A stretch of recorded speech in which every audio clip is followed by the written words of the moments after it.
Hey guys, welcome back to our channel. If you would like to invite people to your Discord server, today's video I'm going to show you how you can do it. So first thing first, you have to launch your Discord application. Get logged into your account and then you will see a page like this. Here, let's go ahead and access one of our server. You may go ahead and select a server where you would like to invite people. So now tap onto the server's name. Then here you will see invite button, tap it. And under here, you can also copy the link. So simply tap on copy link here. The link has been copied. You can also paste it anywhere. And if somebody taps onto the link, they will get landed onto the server itself.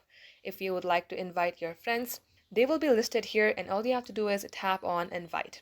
And if you would like to share the invitation via any platform, you will also see your WhatsApp, Twitter, Messenger. And you can also tap on share invite and see what platforms are there where you can share the link. So guys, thank you for watching. We will catch you up in our next upload.